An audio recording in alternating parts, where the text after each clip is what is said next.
San Diego house.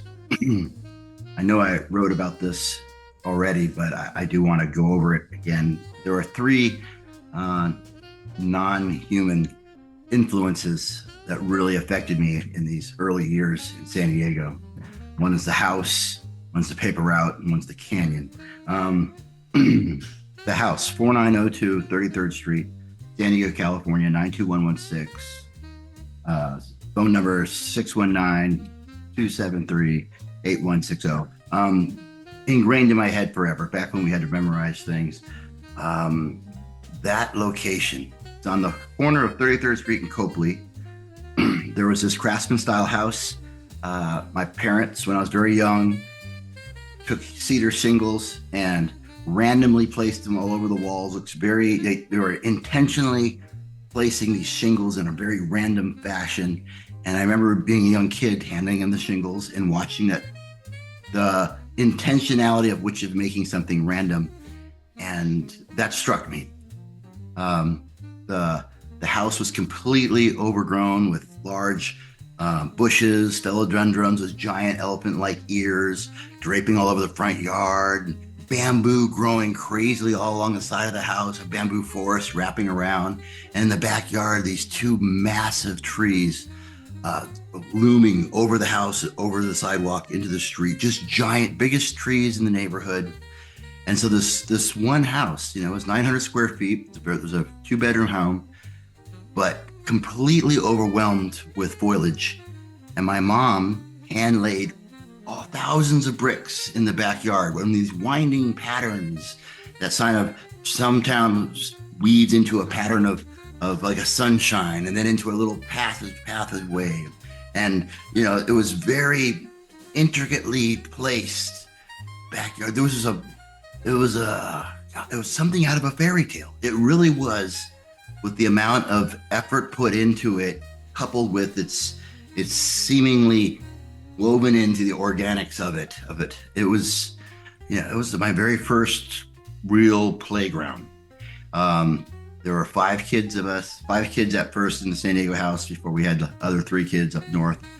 But in this location, in this San Diego house, in those rooms, this is where all the drama unfolded with my parents. This is where a lot of our mischief got involved. It was in the neighborhood of Normal Heights, which is a very eccentric kind of neighborhoods where you have all kinds of former movie directors and little hippie types over here, and little scientific nerds over here. And you walk through the neighborhood, it's very eclectic. And my dad, being the woodworker he was constantly, every time there was any kind of repair in the house, he would turn that repair into a work of art. The screen door, when it became broken, rebuilt it into this beautifully wood-stained, wood-grained, massive screen door, all out of wood. The gate, when the gate broke down, my dad built this huge, heavy wood swinging gate archway with the carved angel in the front, and beautifully stained wood. My dad made giant mushrooms, and 4 feet, 5 feet high mushrooms, huge, heavy, hundreds of pounds, rounded stained wood, all those deep walnut flavors. In the backyard, my dad's garage was back there, full of tools, every woodworking tool known to man, giant power tools. I got to learn how to use all of them. I'd occasionally get in trouble for not putting tools back, but be able to have access to all of that my whole life. Watching my dad make huge, intricate rocking chairs and giant, beefy pieces of furniture back there. Sawdust was a common thing, always everywhere. Those trees in the backyard, monstrous trees with these rope swings coming down. I think we had 4 rope swings that almost at all times swing from the top of the roof of the garage to the roof of the house, up to the tree house, dropping down into the backyard. Between the two trees, there was a span of 30 feet. And between the two of the trees, 10 feet off the ground, there was this iron pole, a 4-inch diameter iron pole. We hoisted up there. My dad helped us, and we could learn to balance across it and tightrope and swing from the ropes to that. And then another, 30 feet up. So we have 10-foot 30 feet up was another iron pole way up in the trees. And we put rope swings on that and we'd climb up there, and there's a 3-story tree house, and we got to build that. Always up there tinkering, working, building. Booby traps, man, the idea, the learning how to figure out how to suspend a net, a big giant, like a fishing net with weighted corners, flat, overreaching from the trees out over the sidewalk, and wired in such a way that if I pulled one rope, the net would drop simultaneously and capture our little old lady neighborhood little old lady who lived next door trying to walk down our sidewalk, and hear her scream and run out there and go, "Oh, let me help you."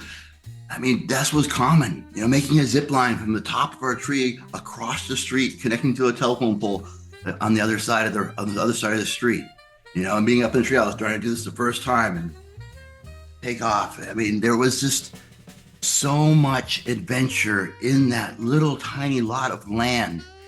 And to this day, I'm so grateful my parents never took that away from us, no matter how many times we got hurt. And we got hurt all the time.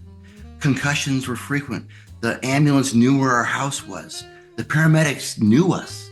I mean, there were several really close, scary calls, and my parents never tucked down the ropes, never cut it off.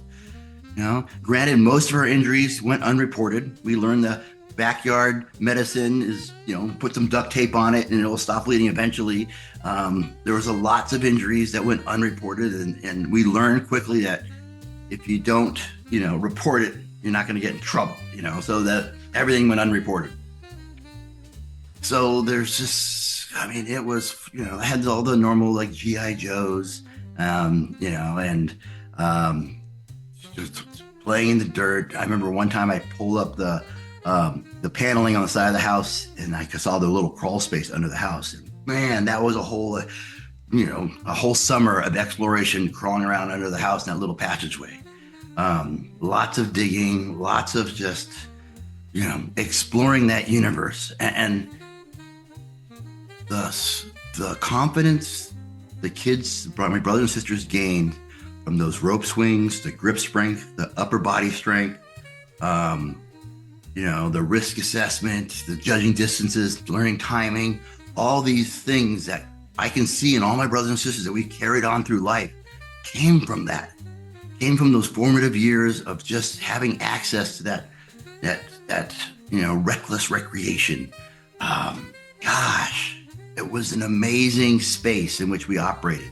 It was pre-internet. We didn't own video games. We heard rumors of a thing called Pong out there somewhere, but it wasn't in our house. We were outside until the street lights came on. That was our cue to come back home. And we were frequently shooed out of the house. So this was our first playground. And that house that harbored all the dreams, all the horrors, all the craziness of the Dice household was contained in that space at 4902 33rd Street. And it was a constant. We did have a TV set. I remember the black and white one, and finally got a color one. I remember watching the Challenger explode and I remember I wanted to be an astronaut all through my early years, and I always watched all the shuttle launches and watching the Challenger explode, and at first, I knew right away something had gone wrong, but then my mind went to, this is a good thing, because this is going to make less people want to be astronauts and make it easier for me to be one. And that's, at that age, I figured that was my logic, that this will increase the chances of me being an astronaut because I still want to be one. Hopefully that makes a lot of people not want to be one. And so, that was, give you a peek inside, those formative years in that house, and how I was thinking that I wasn't going to be dissuaded from being crazy and successful in this life. And this house was a breeding ground for that. I will hopefully share with you all the crazy paths my brothers and sisters took in this journey, but they all started from this one little lot of land in San Diego. And this house has played a role throughout my life. Our family still owns it. It's still, my brothers and sisters, some of them still live there. Several points during my life's journey, I returned there and man, gutted it, ripped the floors out, made the whole house no right angles, all wooden sculpted furniture that my brother and I have worked on and did, replaced everything. And it has become even more with every generation, with every influence of the brothers and sisters, become more and more of a trippy, pixie, crazy kind of house like you've never seen. I will talk more about this house throughout my journey because it's become a staple of the Dice family. But I do want to try to recapture that again in video form. If you've made it this far, it means you're hungry for more. I got 3 things for you. Click on the links below. For 1, get on our mailing list. You can pre-order the book coming out this summer. 2, our Patreon account. You get tiered access to exclusive content.